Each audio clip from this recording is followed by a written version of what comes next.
Mimpi di hari ketujuh. Penulis Rizka Praditya Erna Ningtyas. Disuarakan oleh Riana Milasari. Cahaya matahari sudah jatuh sepenuh punggung Rum ketika ia terbangun lalu duduk sambil menggantung kaki di tepi dipan. Dengan bermalas-malasan, Rum berdiri, mengangsur langkahnya yang berat menuju ke kamar mandi. Segera saja, guyuran air mencecahkan dingin dan sedikit gigil di kulit coklat teduh gadis itu. Setelah melumurkan busa sabun ke tubuhnya, Rum lalu menggelimangi rambut sebahunya dengan segenggam cairan sampo. Seketika, wangi sabun dan sampo saling berbenturan di kamar mandi berukuran 2 kali 3 meter persegi itu. Rum ingin menyegarkan ingatannya yang belakangan sering terganggu karena mimpi. 1 minggu sudah mimpi yang sama selalu hadir dalam tidurnya. Gadis itu malah tak bisa mengategorikan apakah mimpi yang datang kepadanya sejenis mimpi buruk ataukah mimpi baik. Kalau dibilang buruk, di setiap situasi genting, Rum selalu bisa menyelamatkan diri. Bila dibilang baik, ketegangan di ujung-ujung syaraf tubuhnya saat didera ketakutan atas suasana yang mencekam selama mimpi itu berlangsung masih dapat dirasakannya bahkan hingga saat ini.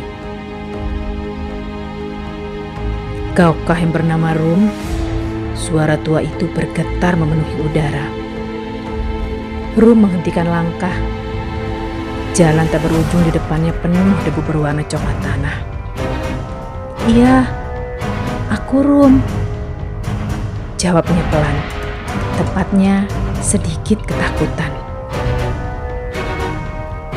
Kesendirian membuat gadis itu didera rasa kosong. Hatinya dipenuhi keraguan. Perasaan gamang bercampur cemas meninggalkan nyeri yang kuat di belakang punggungnya. "Jangan takut," suara itu bergema lagi.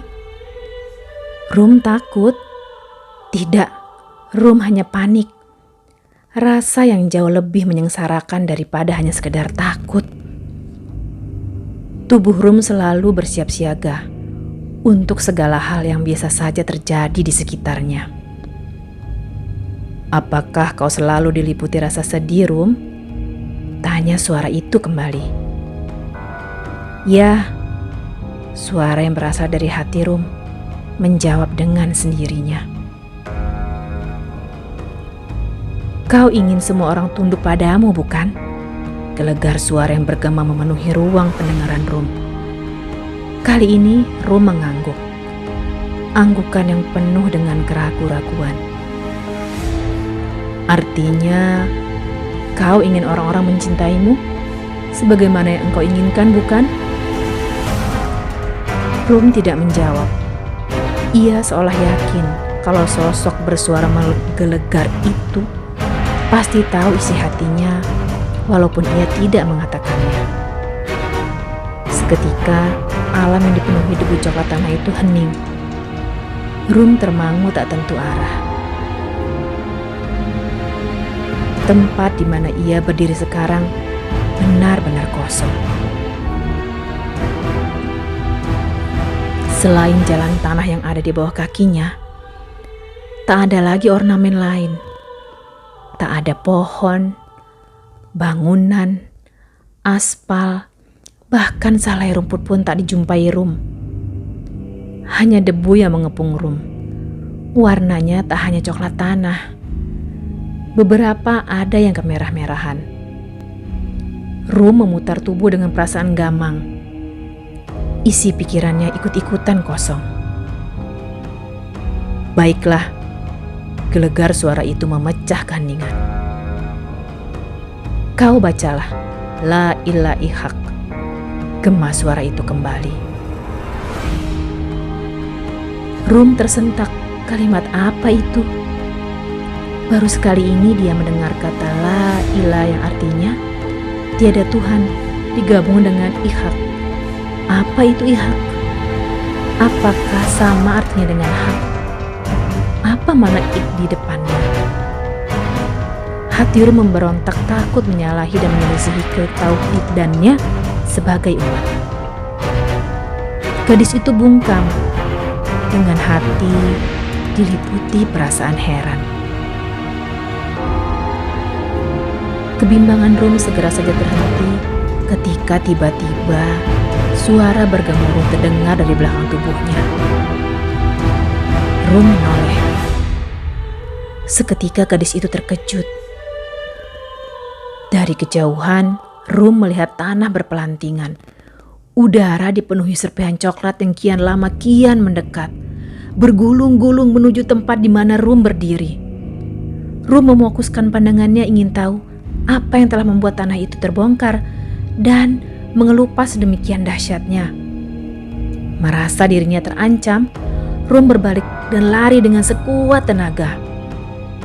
Rum merasakan nyalinya ciut seketika. Apakah ini yang dinamakan kiamat? Beginikah caranya menemui ajal?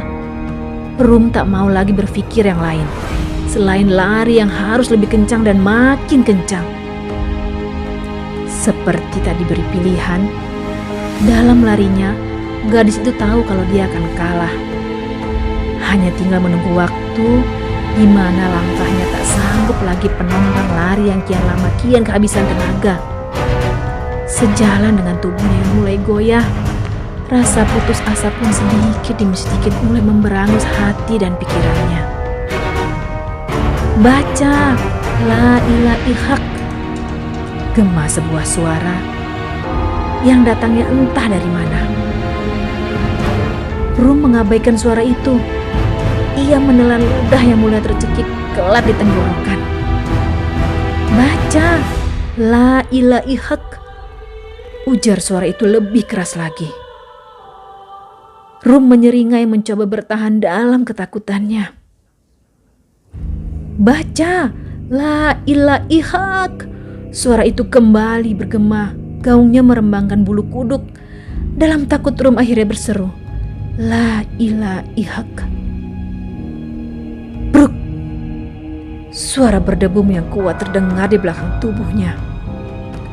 Rum mengedikkan bahu berusaha melindungi ketakutannya sendiri. Ketika diucapkannya lagi la ilaha illallah, gemuruh dentuman dari sesuatu yang suaranya begitu berat kembali terdengar. Ada sesuatu yang amblas ke dasar bumi. Rum menoleh. Di belakangnya, lempengan-lempengan yang tadi berhamburan di udara terlihat berjatuhan kembali ke permukaan bumi. Apa itu yang seperti terbenam dan amblas? Sesuatu yang begitu besar dan menakutkan. Sesuatu yang terasa begitu mengancam keselamatan. Tak berwujud, tapi sangat mengerikan. Rum mengusap air mata yang berembesan di permukaan wajahnya. Muka dekil penuh debu. Kaki dan tangan Rum masih gemetar, sama seperti bibirnya yang juga bergetaran. Rum tersentak bangun. Dada gadis itu berdebar kencang. Ketakutan masih pekat mencengkeram hatinya. Mimpi? Apakah dia barusan bermimpi? Syukurlah kalau yang baru saja dialaminya hanya mimpi. Tapi tak sebatas itu saja ternyata. Setengah nyalang matanya merangkap raut wajah lelaki berjenggot putih yang muncul di antara deretan buku-buku kuliahnya yang terpajang di meja belajar. Lelaki itu berkopiah hitam. Janggut putih dan panjang menjuntai di dagunya yang juga berwarna putih. Tapi Rum sama sekali tidak merasa aneh dengan kehadiran lelaki itu. Walau wujudnya tak utuh, hanya kepala yang menyembul di antara deretan buku-buku itu. Kaukah yang bernama Rum? Kata lelaki tua itu. Ya, jawab Rum mulai hafal dengan pertanyaannya. Apakah kau selalu diliputi rasa sedih, Rum?" Tanyanya kembali. "Iya," jawab Rum dengan tenang. "Kau ingin semua orang tunduk padamu, Rum?" Suara lelaki tua itu memenuhi ruang pendengaran Rum. Rum tersenyum. Ia merasa seolah diberi peluang pada masalahnya, tentang perasaan terabaikan dan cinta-cinta yang tak sanggup digenggamnya selama ini. Rum seolah memperoleh solusi atas semua beban dan rasa gerahnya pada setiap persoalan yang tak mampu dicerna dan diterima pikirannya.